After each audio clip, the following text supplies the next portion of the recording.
আমি আপনি একজন মানুষকে মহাব্বত করব, ভালোবাসবো, এটা হবে আল্লাহর জন্য। আমি কারো সাথে শত্রুতা পোষণ করব, এটাও হবে আল্লাহর জন্য। যদি আমি আর আমার আর আপনার হুব্বু ফিল্লাহ বুগযু ফিল্লাহর মাকাম অর্জন হয়ে যায়, আল্লাহর কোন দুশমনের সাথে আমাদের আর বন্ধুত্ব করতে ভালো লাগবে না। মনে হবে সে তো আল্লাহ তাআলার দুশমন, তার সাথে আমার কখনোই বন্ধুত্ব হইতে পারে না। হুব্বু ফিল্লাহ বুগযু ফিল্লাহর মাকাম যদি আমার আর আপনার অর্জন হয়ে যায়, তাহলে একজন মুমিনকে আমার ভালো লাগবে, মসজিদের মুয়াজ্জিন ভালো লাগবে, ইমাম সাহেব ভালো লাগবে, হুজুরদের ভালো লাগবে, ওলি আউলিয়াদের ভালো লাগবে।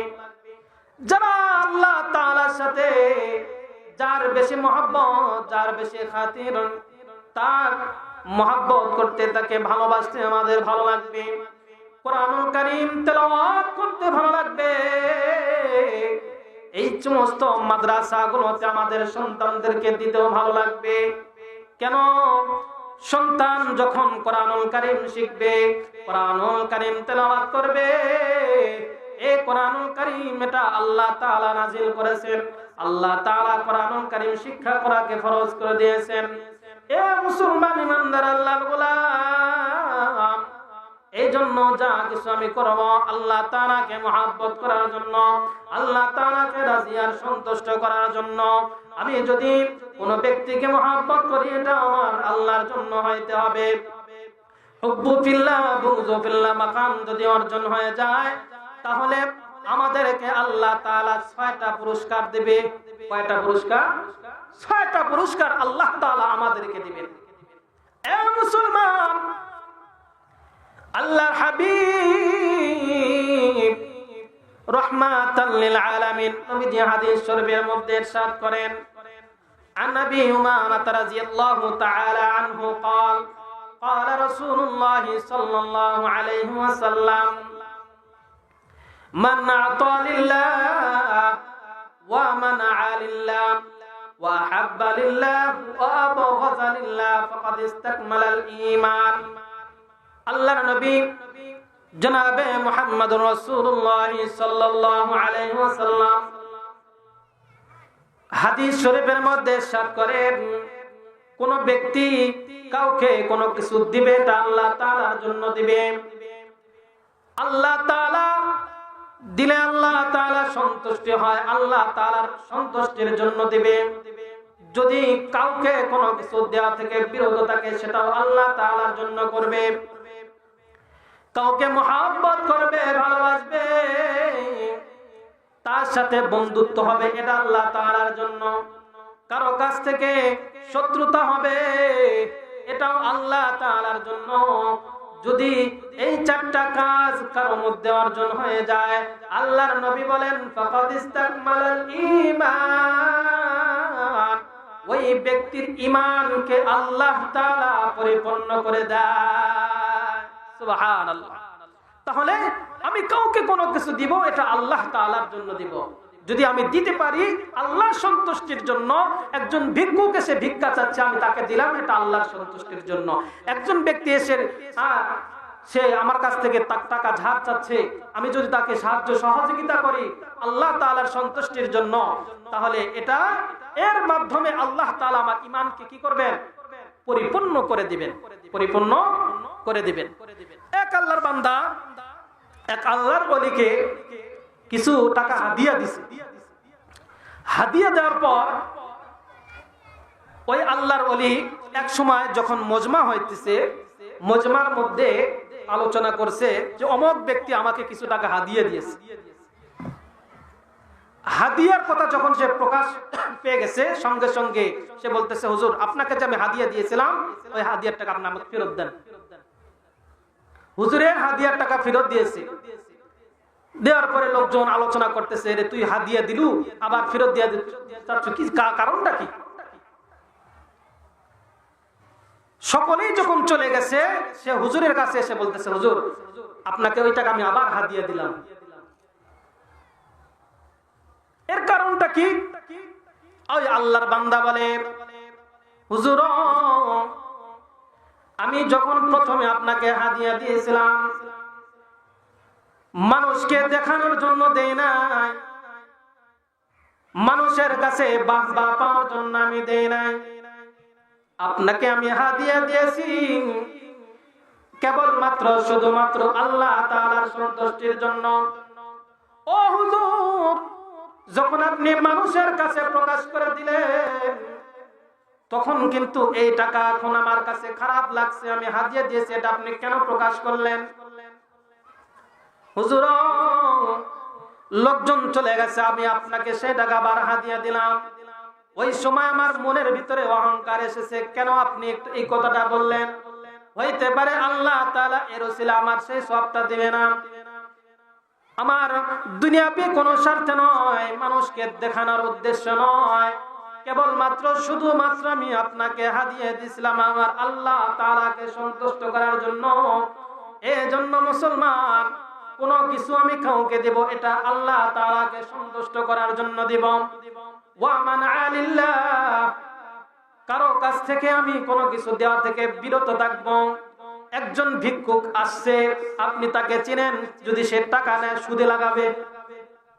অনেক ভিক্ষুক আছে না, সুদে কারবার করে, সুদে টাকা লাগাবে।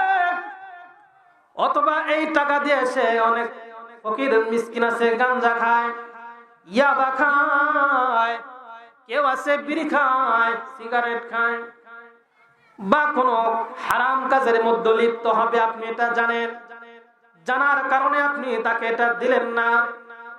দেওয়া থেকে বিরত থাকলেন কেন? যদি আমি তাকে না দেই তাহলে সে গুনাহ থেকে বেঁচে যাবে। আমি তাকে দিলাম না, না দেওয়ার কারণ হলো আমার আল্লাহকে সন্তুষ্ট করার জন্য। সন্তান এসে আপনার কাছে টাকা চায়, বাবা টাকা দাও। আপনি যদি জানেন আপনার সন্তান নেশাখোর, নেশা খায়, বা অন্য খারাপ কাজের মধ্যে লিপ্ত হবে, গান বাদ্য করবে, অবৈধভাবে খেলাধুলা করবে, এই সমস্ত টাকা যখন চাবে আপনি বিরত থাকবেন। বলবে না না না, অবৈধভাবে খরচ করলে আমার আল্লাহ তাআলা সন্তুষ্ট হয়ে যাবে, আমার রব আমার উপরে অসন্তুষ্ট হয়ে যাবে। এই জন্য আপনি তাকে টাকা দিলেন না। ওয়া মান আলিল্লাহ, আপনি কাউকে কোনো কিছু দেওয়ার থেকে বিরত থাকলেন শুধুমাত্র আল্লাহ তাআলার জন্য। ওয়া আহাব্বা লিল্লাহ, আপনি কাউকে মহব্বত করলেন, ভালোবাসলেন, এটা আল্লাহ তাআলার জন্য। আপনি একজনকে মহব্বত করেন, ভালোবাসেন, শুধুমাত্র আল্লাহ তাআলার জন্য।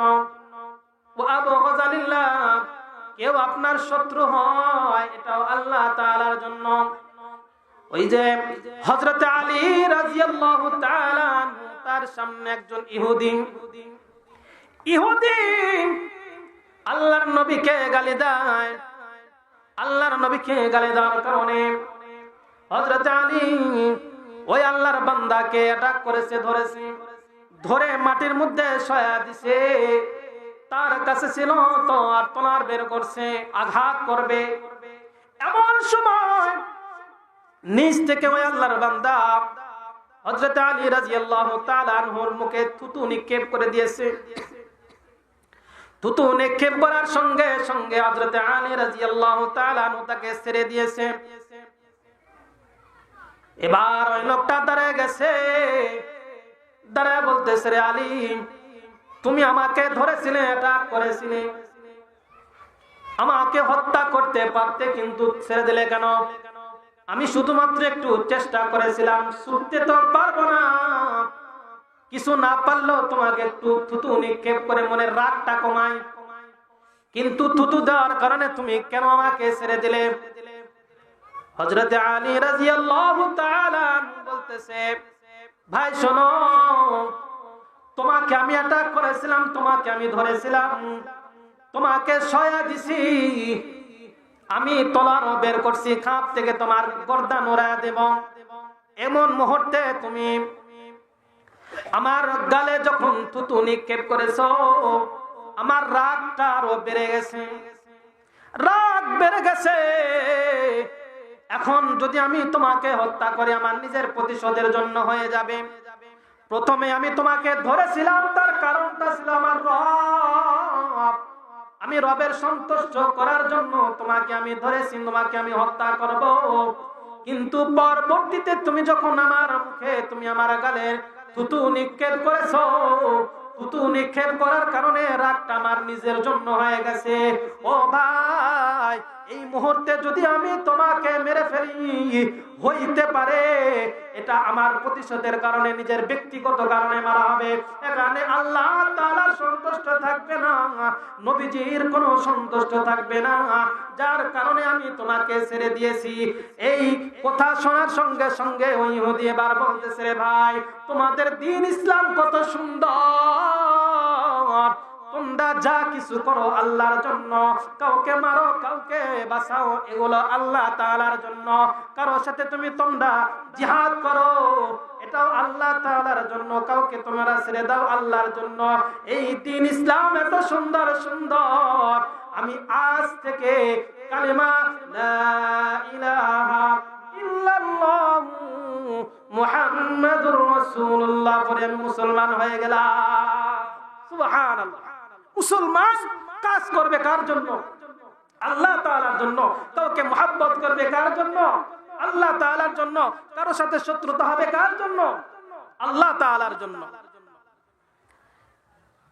নবীজির অনেকগুলো সাহাবীদের মধ্যে সবচেয়ে বড় সাহাবী, তার নাম হলো আবু বকর সিদ্দিক রাদিয়াল্লাহু তাআলা। চারজন সাহাবীদের মধ্যে সবচেয়ে বড়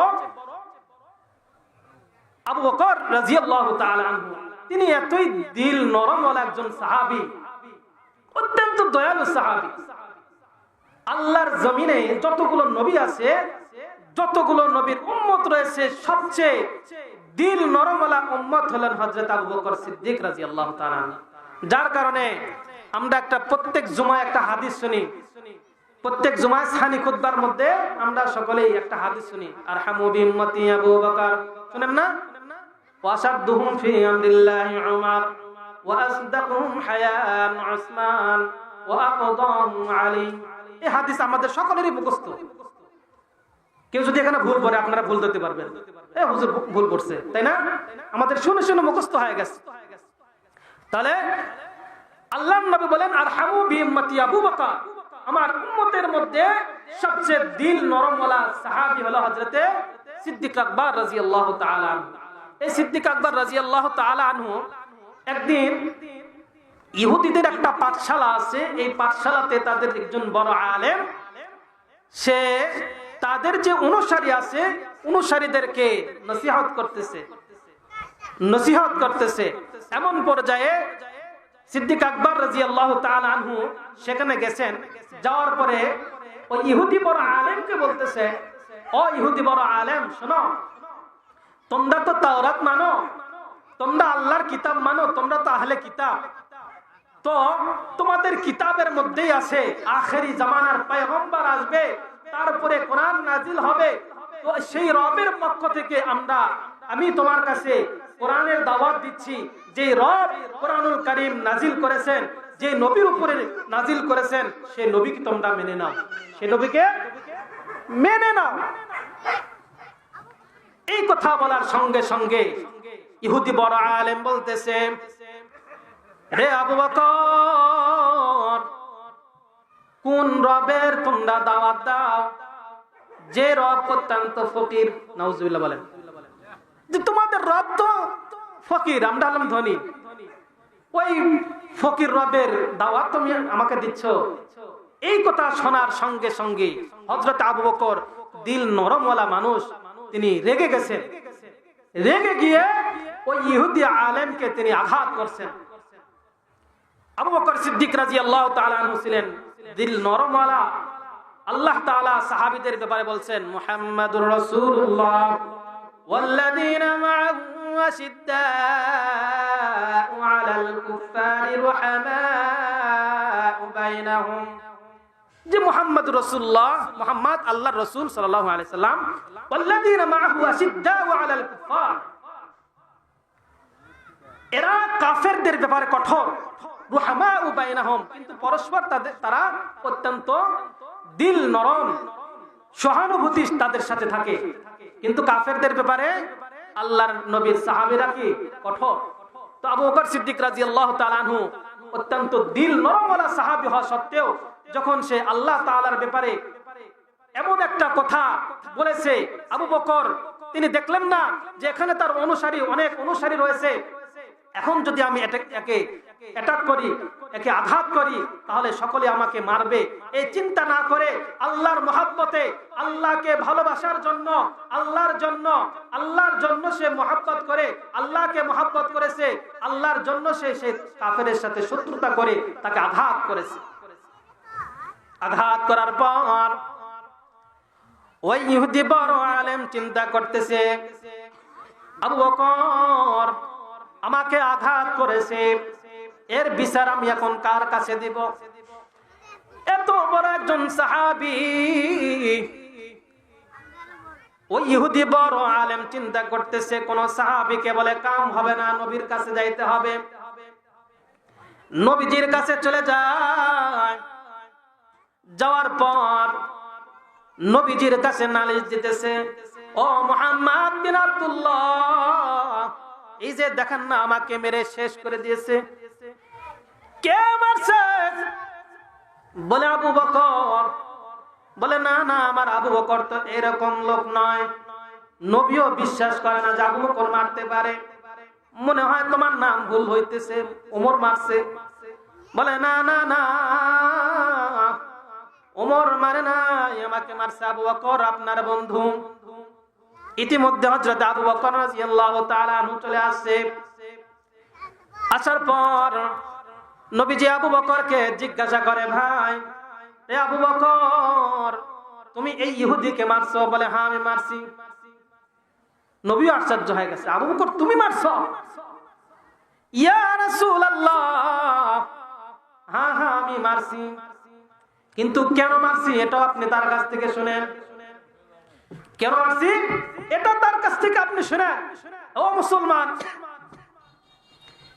এই যে কোনো কিছু হইলে আল্লাহর বিরুদ্ধে, নবীর বিরুদ্ধে যখন কটূক্তি করা হয়, তখন উলামায়ে কেরাম আর ঘরে বসে থাকতে পারে না। উলামায়ে কেরাম যারা মাদ্রাসার মধ্যে দরস দিবে, মসজিদে ইমামতি করবে, এদের রাস্তায়, সংসদের, এরপরে রাজপথে এদের কোনো কাজ নাই। কিন্তু যখন আল্লাহকে নিয়ে, নবীকে নিয়ে যখন কটূক্তি করে, এই সমস্ত উলামায়ে কেরাম কিন্তু ঘরের মধ্যে বসে থাকতে পারে না, ঠিক না বলেন? ও মুসলমান, যখন আল্লাহর বিরুদ্ধে কটূক্তি করা হয়, নবীকে নিয়ে কটূক্তি করা হয়, ওই সময় উলামায়ে কেরাম রাস্তার মধ্যে বের হলে আপনাদের জ্বলে। কিন্তু এই সমস্ত উলামায়ে কেরাম তারা ঘরের মধ্যে থাকার লোক, মাদ্রাসার মধ্যে থাকার লোক, তারা কেন বের হয়ে আসছে এই কথাটা আপনারা দেখলেন না।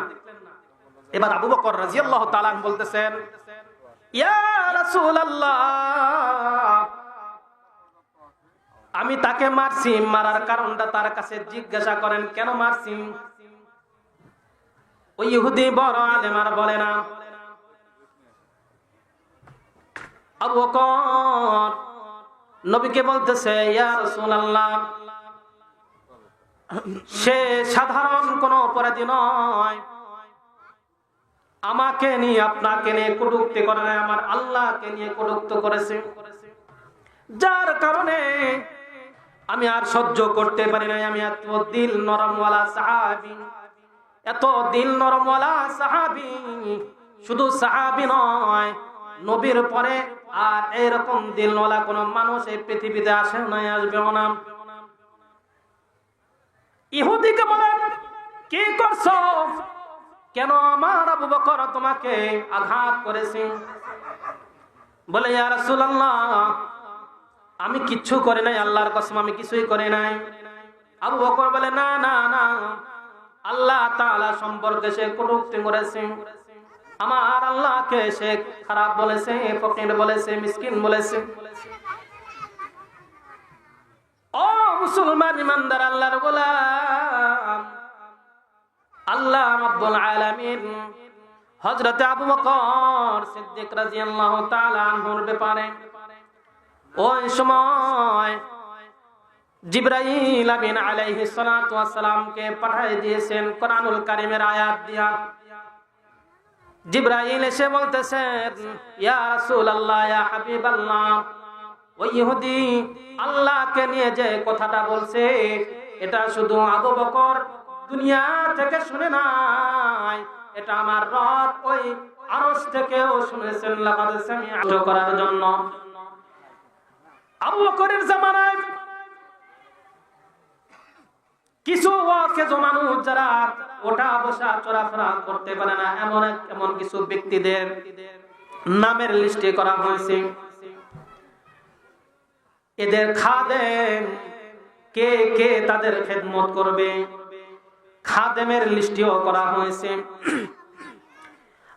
ওমর ফারুক রাদিয়াল্লাহু তাআলা সেই চিঠিটা আছে, লিস্টটা দেখছেন, একজন বুড়ি মায়ের খাদেম নাই। সে চিন্তা ভাবনা করে, আমি গভীর রজনীতে সেই বুড়ির খেদমত করব। রাতের বেলা শেষ রাত্রে তাহাজ্জুদের নামাজের সময় ওমর ফারুক ওই বুড়ির বাড়িতে চলে যায়।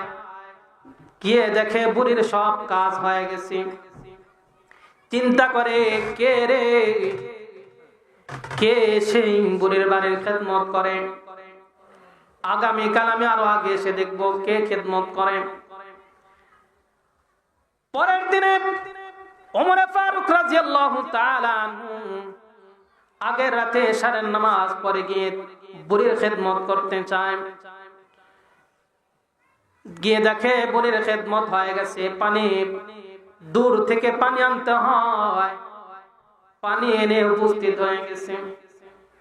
চিন্তা করে, তাহলে আগামীকাল আমি মাগরিবের সময় আসব। ওমর ফারুক পরের দিনেও মাগরিবের সময় এসে দেখতেছে বুড়ির কাজ হয়ে গেছে। এবার চিন্তা করে, কোন আল্লাহর বান্দা সে বুড়ির খেদমত করে, তাকে ধরতেই হবে। পরের দিনে আসরের নামাজ পড়ে এক জায়গায় লুকিয়ে থাকে, কে এসে এই কাজগুলো করতেছে, আমি একটু দেখতে চাই। সন্ধ্যা লেগে যায়, মাগরিবের নামাজ পড়ে নাই। মাগরিব পর দেখতেছে আল্লাহর এক বান্দা পায়ে জুতা নাই, খালি পায়ে সে বুড়ির খেদমত করতেছে। বুড়ির পানির দরকার, পানি নিয়ে এসেছে। ঝাড়ু দেওয়ার দরকার, ঝাড়ু দিয়েছে। বলে, ভাই কে আপনি? এই কথা বলার সঙ্গে সঙ্গে বলে, আমি আবু বকর, অন্য কোনো ব্যক্তি নয়। ওমর ফারুক বলতেছে, ভাই আবু বকর, আপনি তো খলিফাতুল মুসলিমিন, আপনি মুসলমানের খলিফা, মুসলমানের নেতা, আপনি তো প্রধানমন্ত্রী, আপনি কেন খেদমত করতে গেছেন? আবু বকর সিদ্দিক রাদিয়াল্লাহু তাআলা আনহু বলেন, ভাই ওমর, আমি বুড়ির খেদমত করেছি দুনিয়ার কোনো স্বার্থে নয়, কেবলমাত্র শুধুমাত্র আমার আল্লাহ তাআলাকে সন্তুষ্ট করার জন্য। এ মুসলমান, আমি যা কিছু করব আল্লাহ তাআলাকে সন্তুষ্ট করার জন্য করব। যদি আমি করতে পারি, তাহলে আল্লাহ রাব্বুল আলামিন আমাদেরকে পরিপূর্ণ ঈমানদার বানায়া দিবেন।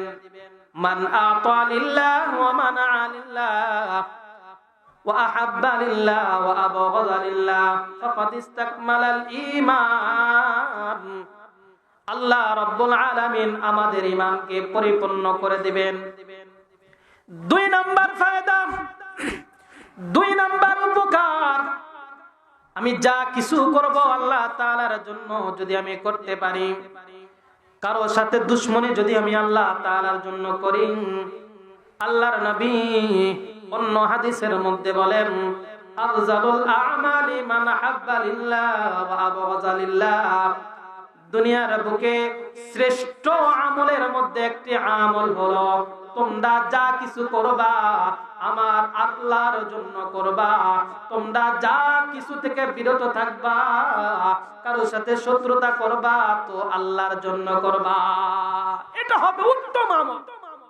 এই জন্য আমরা উত্তম আমল হিসাবে আল্লাহ তাআলাকে মহব্বত করার জন্য কারো সাথে বন্ধুত্ব করব, আল্লাহ তাআলাকে রাজি আর সন্তুষ্ট করার জন্য কারো সাথে শত্রুতা পোষণ করব।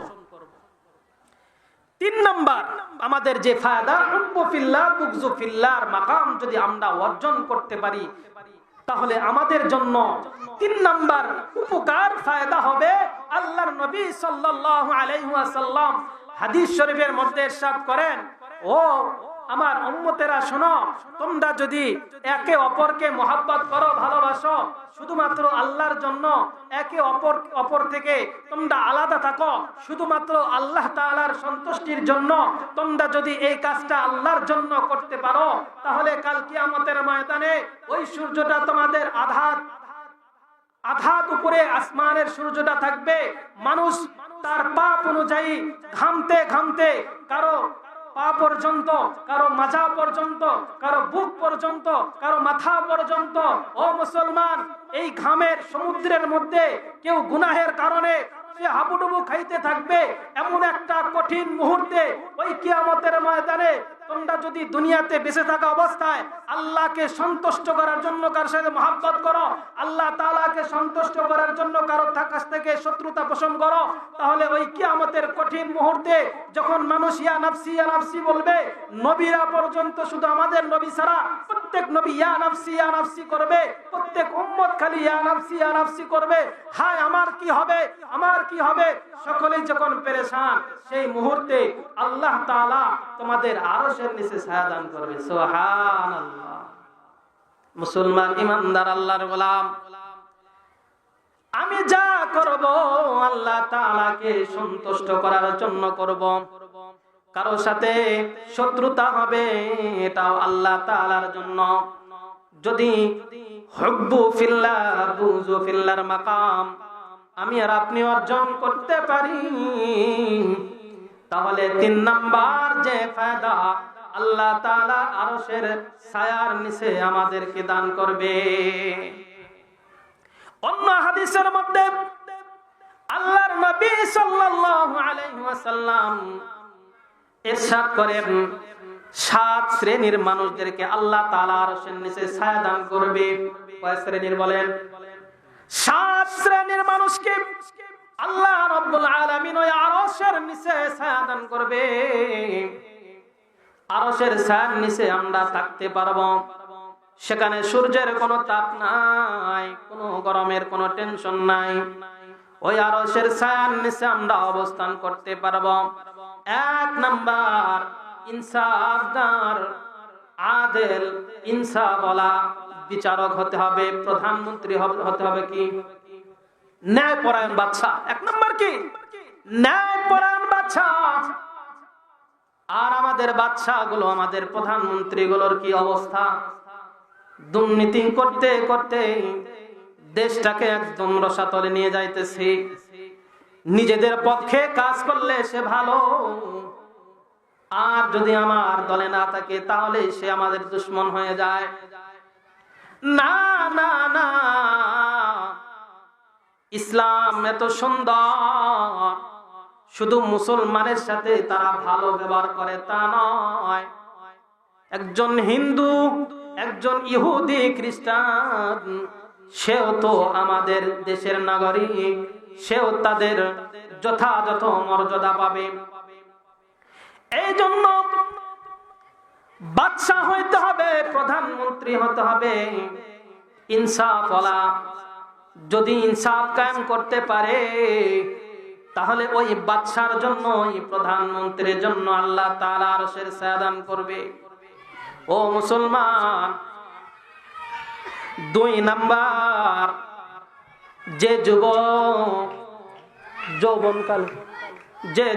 যৌবনকালে আল্লাহ তাআলার ইবাদত বন্দেগীর মধ্যে কাটায়, আল্লাহ তাআলার ইবাদত বন্দেগীর মধ্যে কাটায়, ওই যুবককে আল্লাহ তাআলা আরশের ছায়ার নিচে তাকে দান করবে। এ মুসলমান, শুধু আখিরাতে ইবাদতের মাধ্যমে আখিরাতে লাভ হবে তা নয়, দুনিয়াতে আল্লাহ তাআলা ফায়দা দান করে। ওই যে আমরা সকলে জানি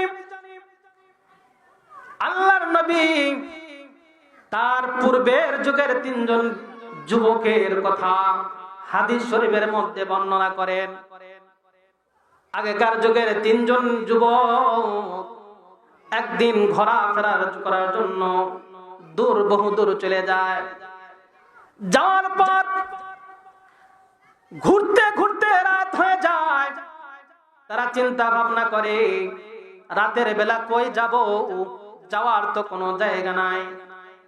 আমরা এই পাহাড়ের মধ্যে একটু গুহার মধ্যে আশ্রয় নিই, রাত্রি এখানে কাটায়া দেই, সকালবেলা আবার রওনা করব। এই চিন্তা ভাবনা করে তিনজন যুবক যখন গুহার মধ্যে প্রবেশ করে, হঠাৎ করে পাথরের বড় একটা টুকরা তাদের মাথার উপরে চলে আসে। ওই গুহার মুখের মধ্যে যখন পড়ে যায়, তারা চিন্তা ভাবনা করে, হায় রে, আমরা এখন কই যাব, কিভাবে আমরা বাঁচবো? চিন্তা ভাবনা করে তারা সিদ্ধান্ত নেয়, আমরা দুনিয়াতে যে নেক আমল করেছি, নেক আমল করার কারণে আমরা যদি আল্লাহ তাআলার কাছে সে নেক আমলগুলো নিয়ে দোয়া করি, আল্লাহ তাআলা হয়তোবা আমাদেরকে এখান থেকে রক্ষা করতে পারবে। এই চিন্তা করে একজন যুবক আল্লাহ তাআলার কাছে দোয়া করে, আল্লাহ, আমি আমার মা বাবার খেদমত করি, আমার যে গাভী আছে দুধ দহন করে সর্বপ্রথম আমার মা বাবাকে খাওয়াই। মা বাবার আগে কোনো সন্তানকেও খাওয়াই না, স্ত্রীকেও খাওয়াই না। এক রাতের কাহিনী, আমি দূর থেকে যখন আসছি, আসার পর দুধ দহন করে যখন মা বাবাকে দুধ পান করাবো, ওই সময় দেখি মা বাবা ঘুমিয়ে গেছে। আমি আমার সন্তানকে দেই নাই, আমি আমার স্ত্রীকে দুধ পান করাই নাই। মা বাবা দুধ পান করবে, তারপরে আমি তাদেরকে দিব। মা বাবা ঘুমায়